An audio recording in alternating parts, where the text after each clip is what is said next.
What's up, folks? Welcome back to Stream Catchers. It's AB. And I'm Jack, and may the fourth be with you.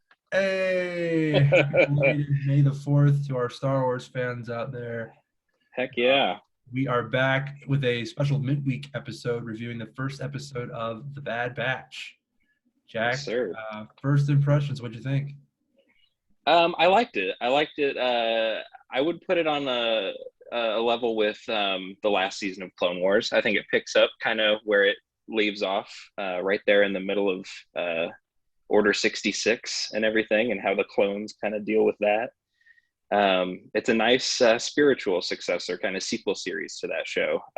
I enjoyed it very much. What do you think? Same, I did. I really liked it. I think I told you before we hopped on. It put me in a Star Wars mood, and I'm glad that we finally have some Star Wars content to talk about.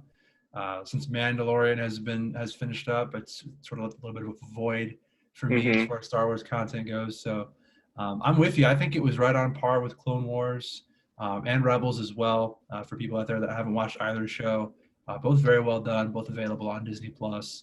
And like you said, this one just picks up really not right where Clone Wars left off, but just in the same general point in the timeline. So, Yeah, there was even a little bit of overlap, right? Because Order 66 happens in both Clone Wars and in Bad Batch now, so it's kind of I was really surprised when when the narrator opens this off, kicks us off with it's a very familiar opening. yeah, With the narrator taking us exactly into the action, and we even get the Clone Wars logo yeah. before if it burns away into the Bad Batch logo.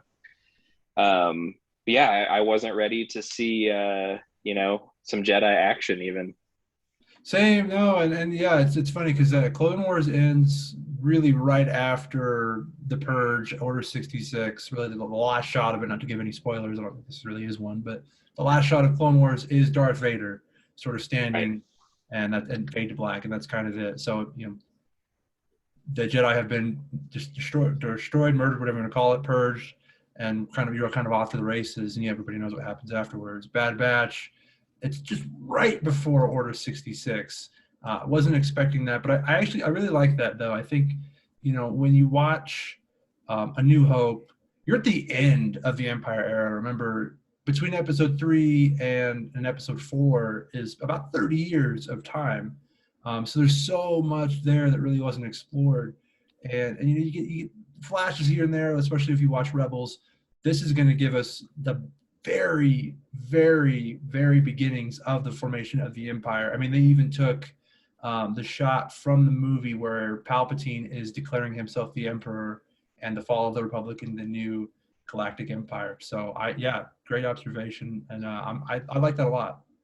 Yeah, you get to hear those same lines from a different point of view, because Mhm. we saw that in from Padme's perspective in Episode 3, and the rest of this episode feels as much a sequel to Clone Wars as it does a sequel to Episode 3 in a lot of ways, Yeah, yeah, I agree. I agree. just And chronologically.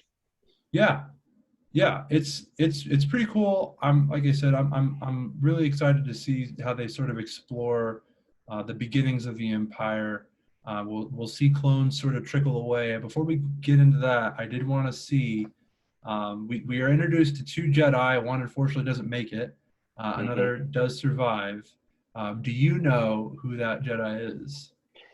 So I have him written down as Caleb, and I couldn't resist. I had to Google him. I thought so. Before I before we talk about it, on my first watch, I felt that the voice actor playing Caleb sounded a little bit too mature, and I was gonna have that. I was gonna note that as a criticism, but I've since Googled it, and I know that it's Kanan from Rebels, Yep. and so of course they would have to use that voice actor. And I'm excited. I hope that he's in it more. I hope that we get to see a little bit more of his story.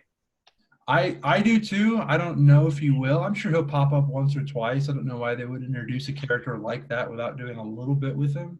Hmm. I didn't catch the voice at first. It wasn't until I think after the episode I was like, oh, I think that was Kanan. And Hmm. then, of course, watching it again, I was like, oh yeah, that's his lightsaber. That's definitely the voice actor. I thought that was a really cool touch, and yeah, if we do get to see a little bit more of him, I'm excited.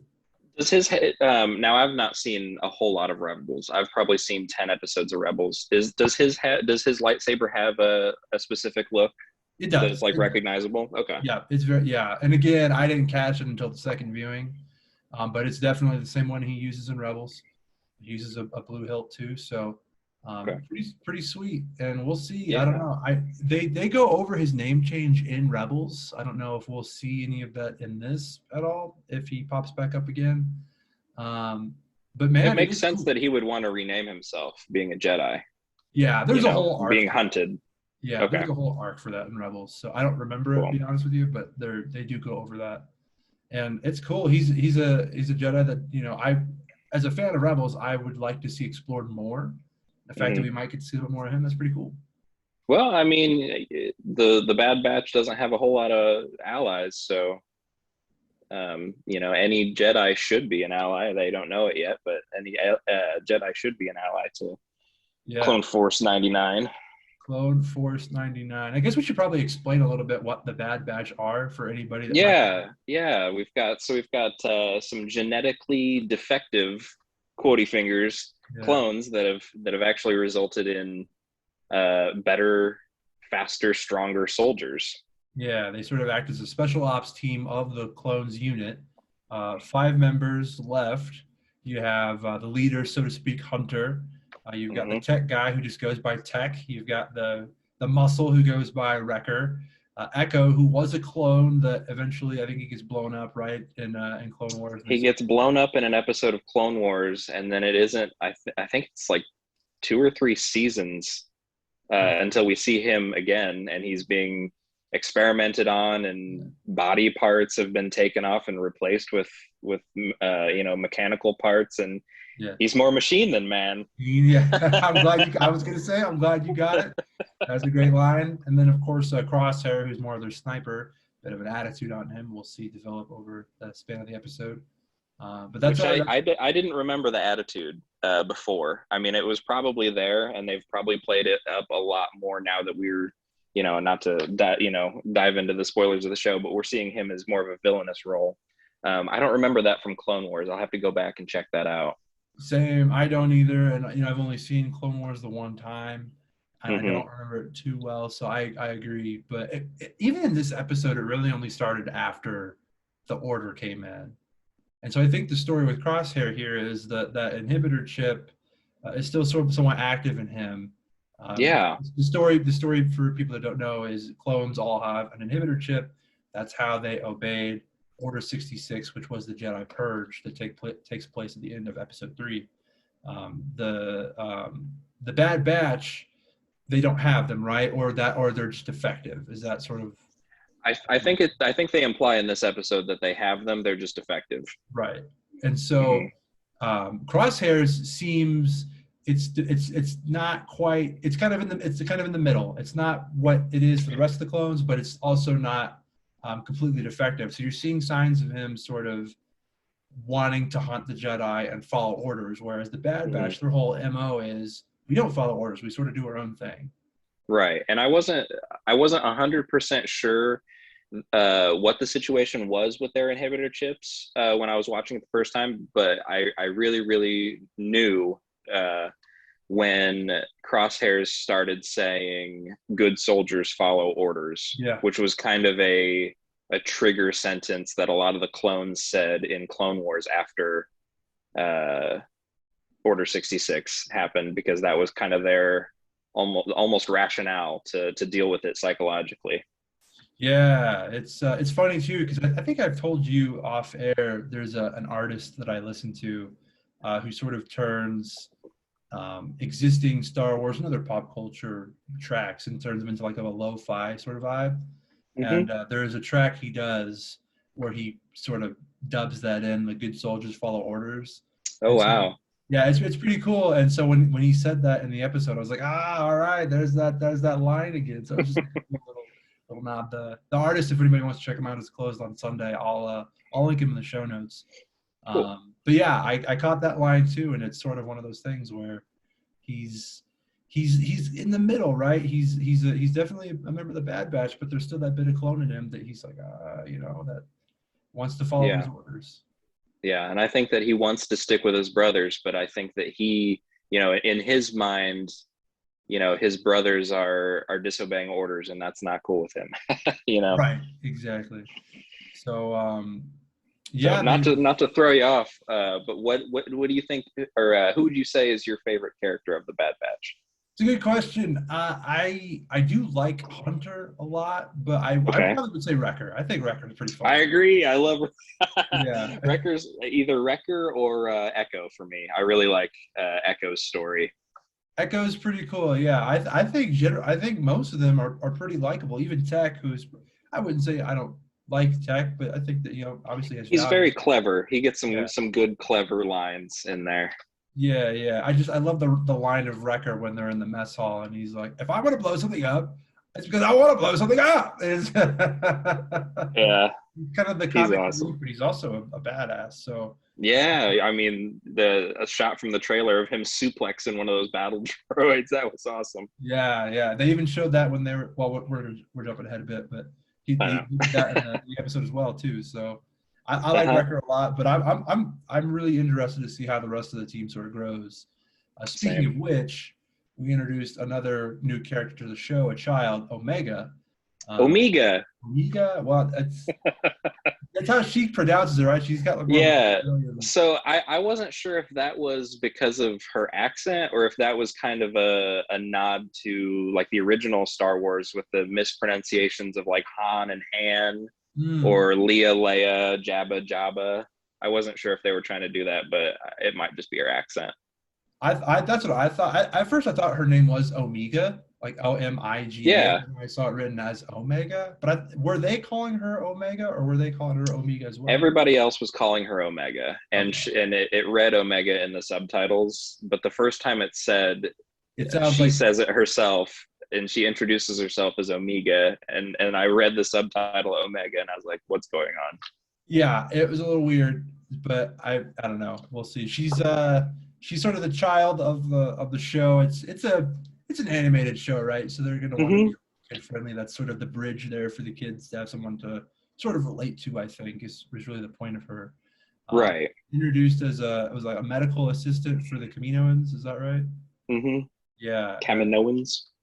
Minoans. Nala Say, I think was the one that she was assisting. One of those long neck things. I don't know. Yeah, tell you the truth, I've never really given much care to the Kaminoans. Same. I've seen Attack of the Clones. I don't know how many times. It's probably one of the ones I've seen the most.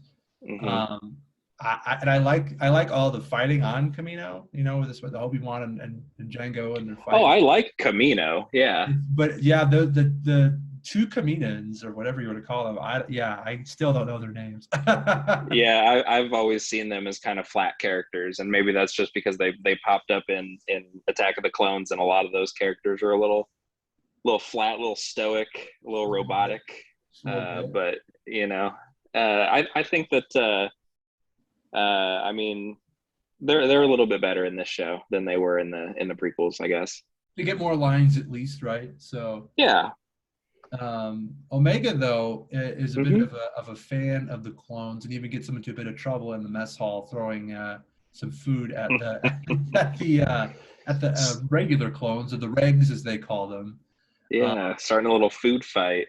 yes, yes. So we get Omega, and then we also get Tarkin, who I know you were excited to see as well. I love Tarkin. I'm a big Grand Moff Tarkin fan.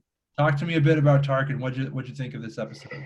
So it makes sense to see Tarkin right away, right? Because the last we saw Admiral Tarkin, he was kind of discussing his more abrasive military views with Anakin, Hmm. who of course turns out to be Darth Vader. Spoilers.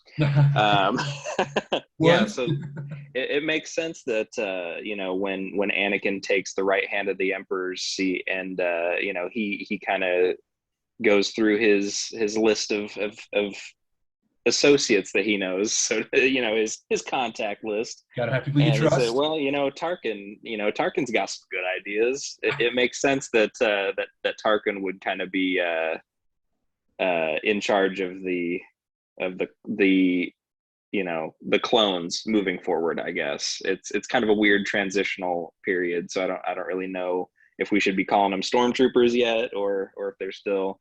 Well, they're still I don't know. clones, and I think we've talked about this too off air. The stormtroopers and clones are different things. When they get to the Right. stormtroopers, they're recruiting actual people, and you're seeing the beginnings of that here with Tarkin, where he's like, hey, my job here is to assess whether or not we still need these clones, and he's talking to the Kaminoans, and they're like, well, we have a contract. Your contract's with the Republic. We're the Empire. Right. So we even see a bit of, because of that food fight that we see in the mess hall. Tarkin puts our Bad Batch heroes into a bit of a battle simulation, and for me, it felt like at first it seemed he's testing them to see if he can rely on them in battle. Then it also seems like he's okay if they die here as well. It's almost like Yes. it's like he sees them as the most elite clones, and if he can prove that they're not good enough, not only does he take care of them, but then he can say, look, we don't even need your clones. We can do whatever we want to do. Well, as soon as he heard that they might have defective inhibitor chips, he wanted to test them, and I thought the test would ultimately be him ramping up the difficulty until they failed, or until they had to break out of the containment or something. I thought the same. I thought they were going to have to end up escaping. I didn't think that. Yeah. Right. Spoilers, they did. It was a bit of the coolest part of the episode, I thought, just getting to see them work together, even though a lot of the action of the episode takes place here. Yeah, we had seen shades at this point of Crosshair sort of having a bit of attitude, not seeing eye to eye with Hunter. I guess we kind of skipped over this, that when Order 66 comes in, they're around Caleb and his master. I didn't catch the Jedi's name. I couldn't remember. I had it written down, and I've since forgotten it. Let me do a quick Google while you're explaining stuff. Anyway, she gets killed. Caleb's off on the run. Hunter and Crosshair go to find him. Caleb sort of subdues Crosshair. Hunter's trying to convince him, hey, we don't know what's going on. We're not part of this. Come with us. We can help you. He jumps out.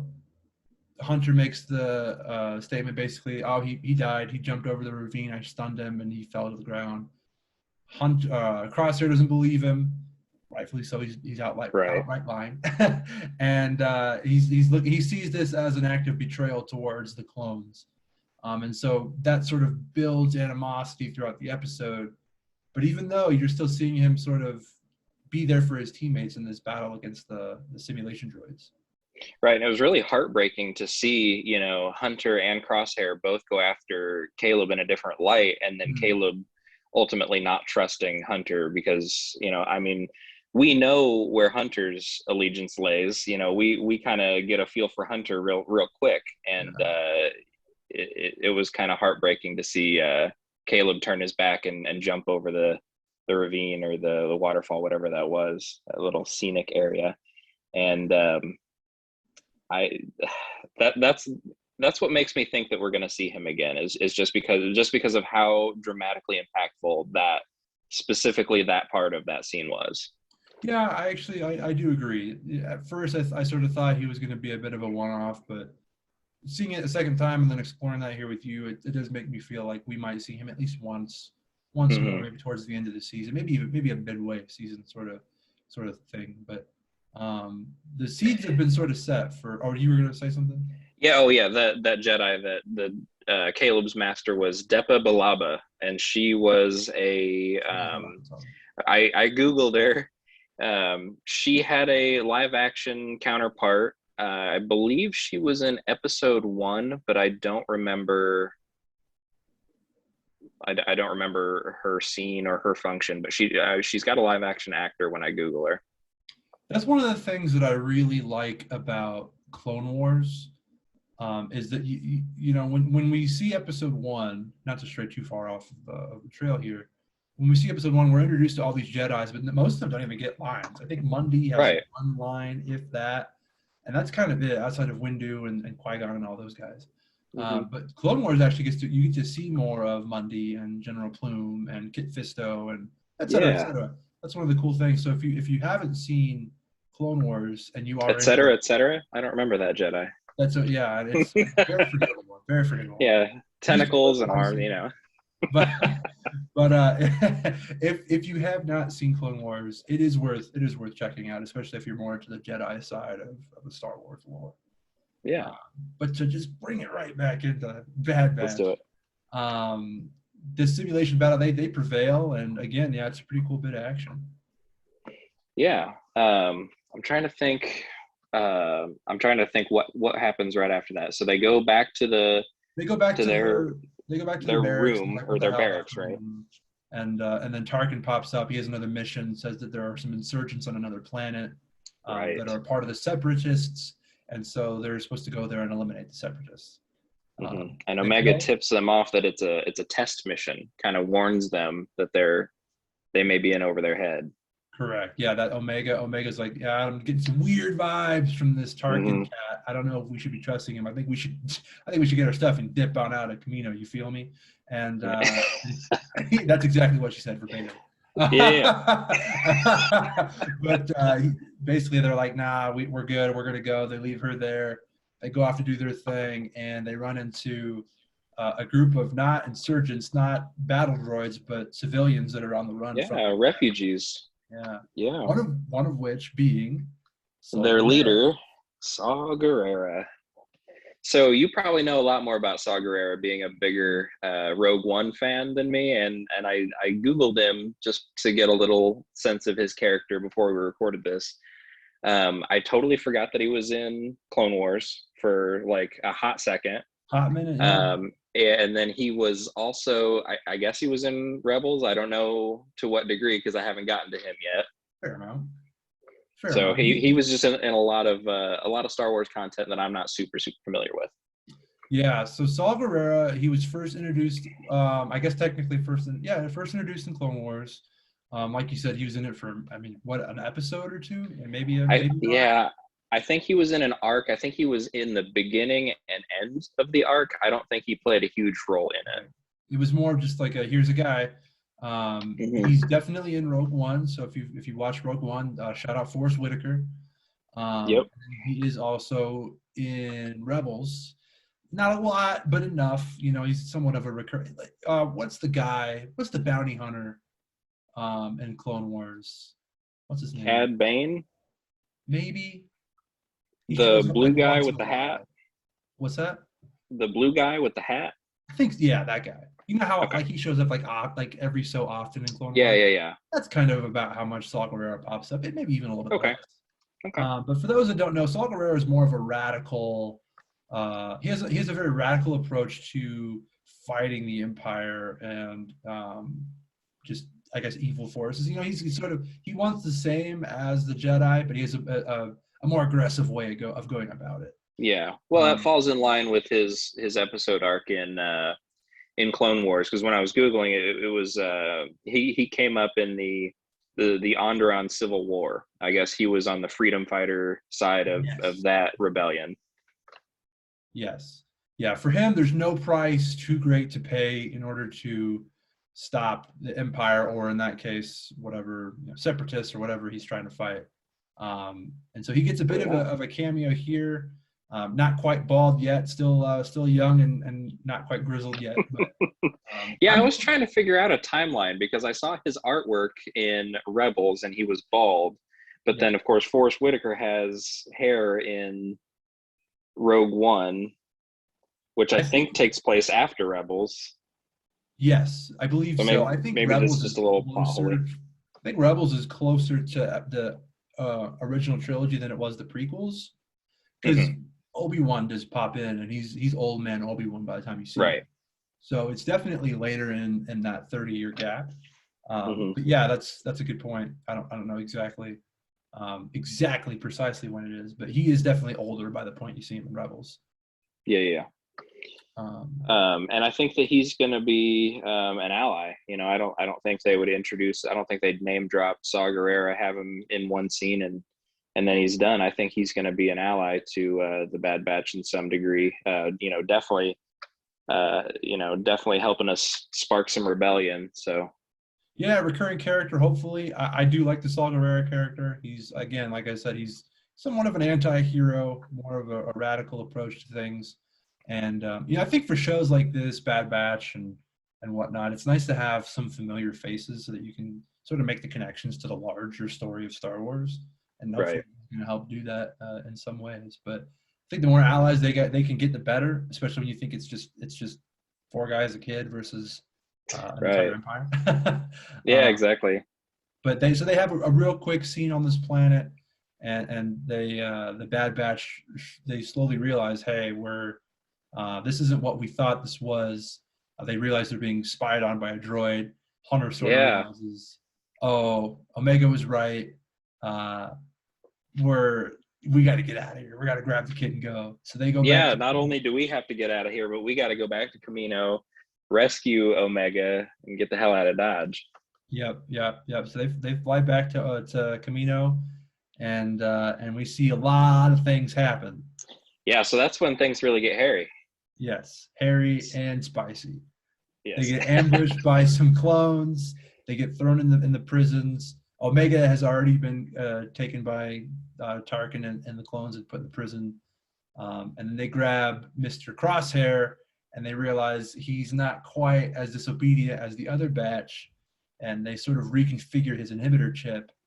And he's full-blown villain at this point by the end of the episode. Yes. Yeah. And what was really nice is we got to see how big Omega's heart is when she was talking to Crosshairs in the prison cell. She was trying to appeal to his better angels, saying, that this isn't your fault. That this isn't you doing this, and he, I don't know if he blew her off or not, but he didn't have a line of dialogue back before he was taken by Tarkin, and then It was a nice fully moment. turned. Yeah, it was a nice moment. It was because you did see the conflict with him, where he was sort of realizing, ah, man, like you guys are sort of in one space, I'm in another space, but I don't want to abandon you. And so you can see that conflict in him, and Omega sort of in that consoling way. And it kind of, too little, too late, I suppose. And I don't know what it would have really done, but um, we have what I would believe is going to be our main villain for the season. Yep, I agree. I think that's pretty safe to say. I hope that other villains do crop up. There are some villains in Clone Wars that I'd really like to see. I don't think it's out of the question for Darth Vader to make a surprise appearance. Just the way that our Disney Plus Star Wars content is anymore. They like to make the shock cameos, and Darth Vader was in. He made appearances in both Clone Wars and Rebels, so I wouldn't be too surprised. You know what, I wouldn't be surprised if we saw a shot of Vader or something. Maybe even a harrowing escape from him at some point, but I don't know. My thing with some of these DC, or not DC, these Marvel shows, where I was like, oh, I bet Doctor Strange is going to pop up in WandaVision, or oh, I hope Kingpin is going to pop up in Falcon Winter Soldier. I don't want to set my expectations, Yeah. but I don't think it's out of the realm of possibility that we see Vader. Well, I think it's just easier for them to do in an animated format, Sure. right? Because all they have to get is not to diminish voice actors, but all they have to do is get a voice actor to voice, a couple lines for Vader. They don't even, I mean, it would be cool to see them pull Hayden Christensen in or something like that, but they certainly don't have to. Sure. No, definitely. I think it would make sense, especially if the Bad Batch make enough noise to the point Mm-hmm. where Crosshair isn't getting the job done, Tarkin's not quite getting it done, and the Emperor's like, yeah, what the hell's going on here? I got to send my top guy in to squash this. Maybe that's sort of an end of the season thing, but I would love to see some Vader. I would love to see some Bo-Katan. I would love to see. I hadn't thought of that. Yeah, I'd love to see some more Caleb Dume. I would love to see. We won't see Ahsoka, but Why not? Why not? You don't think so? I don't. I think You never know. You never know. Don't rule it out, right? But I think some of those bigger characters might, again, like you said, it's animated, so it's not the same thing Hmm. as taking Doctor Strange out of WandaVision, because I think Doctor Strange would have overshadowed Wanda a bit. But Yeah. I don't. I think that they don't want to overshadow the main group of the Bad Batch. Yeah, I don't think that I But I don't guess think they put Luke Ahsoka in would be too Mandalorian. much. Well, yeah, but I mean, look how that. I mean, that was such an oh shit moment that. Yeah, I mean, that was the moment, right? So I don't think they're going to go as big in an animated show, but I don't think Ahsoka's out of the question. I don't think more Kanan is out of the question. I do think some of the more the way more famous Jedi. I don't think Obi-Wan's going to crop up. I don't think Yoda's going to be in it or anything. No, I agree. I think that we are going to see some cameos. I think that it will be a fun show. Um, it ends with them sort of escaping. Omega's along for the ride, so Crosshair is going to be gunning for them, and they're going to get into a bit of trouble, some fun trouble, at least for us. So, um, I thought again, strong episode. Hmm. Um, I'm definitely intrigued to see how it goes, and it showed a lot of heart. It made me care about the characters. I thought the Hmm. animation for the most part is pretty strong. When you get 3D animation, it's always kind of iffy. The hair is whatever, but other than that, it was pretty good. Yeah, I thought they did a good job of making it look a lot like. I mean, it's the same animation as the Clone Wars, but with a much more lived-in feel, much more care, I guess. It seemed like the explosions were a little more clear. The dirt and debris and on stuff just it looked more real. I mean, as real as this type of stylized animation can be. Sure, yeah. When they're on that first planet and they show the snow on the bushes and they sort of move the leaves and the snow, and that was a really nice. Stuff like that, Yeah, yeah. it was And awesome. even in the final the standoff between Crosshair and Hunter, where they're having their dialogue, I noticed that it was you never forget you're watching a cartoon when you're watching Clone Wars. Yeah. But in this scene specifically, in this standoff, they're using lighting. I mean, you can see like really really clear defined shadows. There are cool establishing shots with the rolling thunder in the background, and just the way that they use lighting in that scene really really puts you in the mood of that scene. I agree. I thought that there were some points where it was like, oh, this doesn't really look like it's a cartoon or an animated thing. It looks like it's Hmm. right. So good job on them for that. I think that Clone Wars, especially early on, was it's so old that the technology Hmm. has just advanced so much. So I mean, even like season 7 of Clone Wars is a bit more advanced than season 1, for example, which Hmm. is to be expected, right? As shows have deeper runs, the technology is just going to advance and get stronger for the animation, and they were able to take advantage of that with this being it's 2021 and there's a lot at their disposal now. Right. Yeah, You got that Disney Plus budget backing too. sure don't hurt, right? Yeah. Sure don't hurt. But the feeling I got was a lot like watching Clone Wars, like you said. I felt like I was watching a Star Wars property, not something that's made Right. for kids, but something that Right. kids could enjoy just as well as someone like myself, a 28-year-old man. So Yeah. I really enjoyed it. It's going to be nice to have something to look forward to every single week. And yeah, I had a lot of fun watching it. Yeah, so looking forward to the future of the show. We've got to wrap things up, sort of. We've got the Kaminoans who are, they seem pretty vocal, at least with each other, that they're kind of conspiring against the Empire because Tarkin doesn't need clones and they don't want to be out of work.